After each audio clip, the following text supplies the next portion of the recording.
Aujourd'hui, on va voir ensemble comment garder ses abonnés et avoir un taux de désabonnement assez bas, enfin en tout cas plus bas que le taux d'abonnement. Sachez que tous les business à abonnement définissent leur taux de désabonnement assez rapidement pour voir s'ils ont un nombre d'abonnés positifs ou négatifs sur le long terme. Le but étant d'avoir un quota de nouveaux abonnés supérieur au désabonnement. Par exemple, avoir 5 désabonnements pour 10 abonnements par jour, donc avoir un total de 5 abonnés par jour. Voilà, 5 abonnés par jour supplémentaires. Donc grâce à ça, vous pourrez augmenter vos revenus et être tout le temps en croissance. Et sachez une chose, c'est que si votre business n'est pas en croissance, c'est que votre business est en train de stagner, donc il est en train de crever. Vous devez être perpétuellement en croissance, vous devez être perpétuellement augmenter votre chiffre d'affaires, c'est super important sur le long terme. Pourquoi c'est important? Donc déjà, sachez aussi qu'il est important d'avoir un taux de désabonnement plus bas, car plus les abonnés restent longtemps sur votre page, plus ces abonnés ont de chances de craquer pour acheter des PPV en DM. Plus il est facile de vendre quelque chose à un ancien client plutôt qu'à un nouveau. Ça, c'est quelque chose d'assez fondamental dans le business en général. Donc, sur les plateformes de contenu privé, sachez aussi que vous avez le feed des utilisateurs qui comprennent les créatrices qui suivent. Donc, en fait, lorsque quelqu'un va vous suivre, il aura sur son feed Mime ou sur son feed OnlyFans vos photos qui vont apparaître. Donc, ça permet d'entretenir une pseudo-relation avec vos abonnés puisqu'ils vous voient tous les jours. Donc, vous pouvez bien évidemment continuer à vendre des PPV par message à des utilisateurs qui ne se sont des abonnés avec le temps, etc. Mais sachez que c'est pas aussi facile qu'avec des abonnés fidèles qui vous voient tous les jours. Donc, grosso merdo, plus un utilisateur reste abonné, plus il a de chances de consommer des PPV. Ensuite, on va voir ensemble comment diminuer le taux de désabonnement. Donc, déjà, vous devez garder un taux de désabonnement assez bas tout en privilégiant les abonnés qui dépensent des PPV. Donc, sachez que les abonnés qui dépensent en PPV, ce sont vos clients les plus précieux. Et c'est ces clients-là qu'il va falloir vraiment fidéliser un maximum. Donc comment on fait pour fidéliser ses clients? Il faut déjà avoir un bon chatting. Donc là, pareil, je vous mettrai le lien de ma formation sur le chatting. C'est une formation qui est primordiale à regarder et primordiale aussi à assimiler.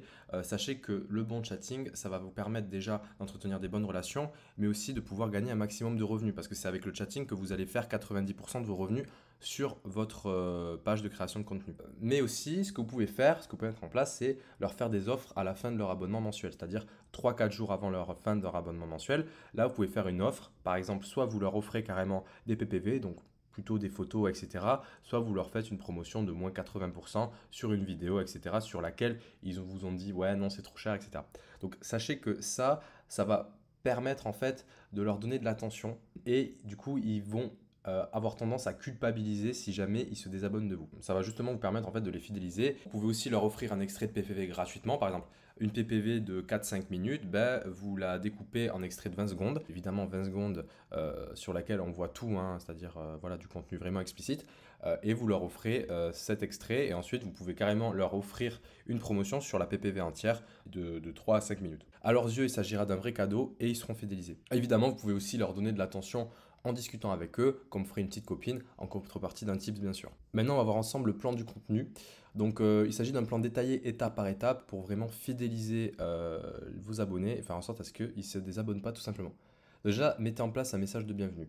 Donc, ne pas écrire des pavés car c'est beaucoup trop chiant à lire, c'est ennuyeux. Ne pas mettre trop d'émojis dans ce message car ça va pas paraître du tout naturel et c'est hyper agressif. Préconisez une courte vidéo pour souhaiter la bienvenue à votre nouveau fan. Posez aussi une question lors de ce message de bienvenue afin de créer une discussion et en savoir plus sur votre nouveau sub. La question doit donner réponse à ce que l'abonné préfère chez vous et comme ça, vous pouvez vraiment cibler lorsque vous allez offrir du contenu à cette personne-là. Parce qu'une fois que vous savez ce qu'il kiffe, en fait, vous pouvez vraiment lui offrir ce qu'il kiffe.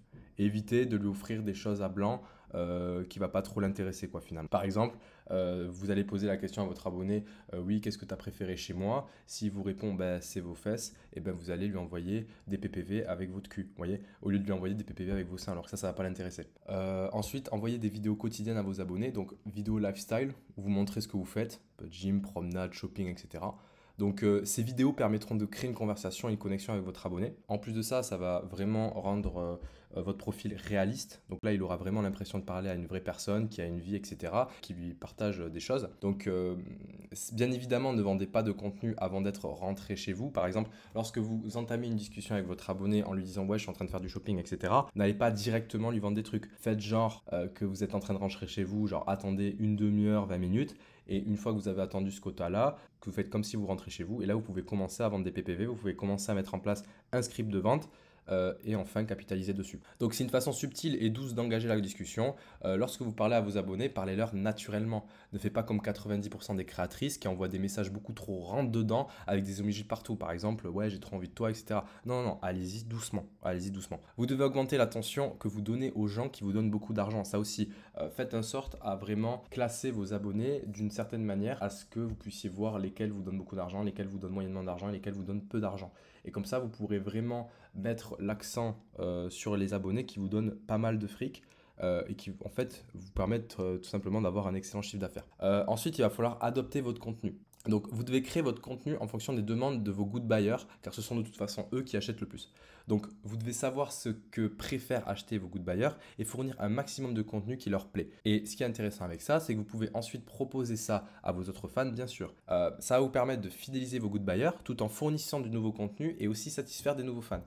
Et le fait d'adapter vos contenus selon le goût de ces good buyers-là, ça permettra de les fidéliser car ils verront que vous vous adaptez pour eux.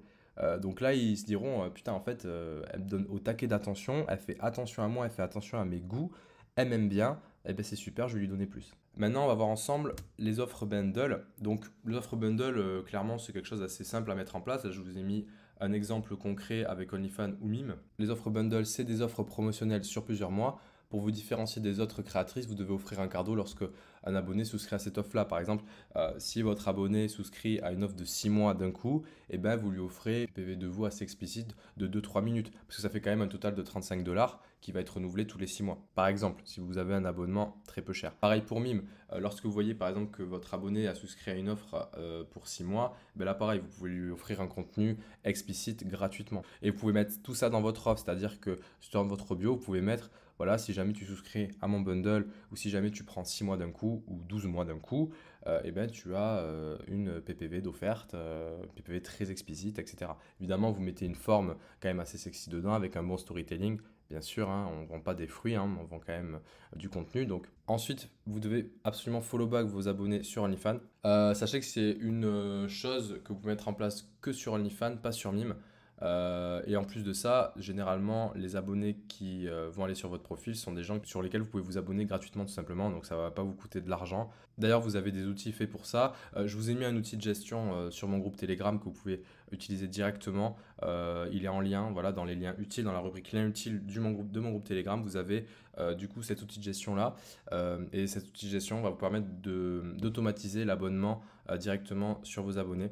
Alors pourquoi c'est important de faire ça? Tout simplement parce que si jamais votre abonné se désabonne, vous pouvez continuer de le contacter et vous pouvez continuer à lui vendre du contenu, continuer à entretenir une bonne relation. Sur Mime, le souci c'est que les gens doivent être obligatoirement abonnés à vous pour vous parler. Du coup, ça va obliger les gens à rester abonnés avec vous, tandis que sur OnlyFans, les utilisateurs savent qu'ils n'ont pas forcément besoin de s'abonner à vous pour continuer à avoir une relation.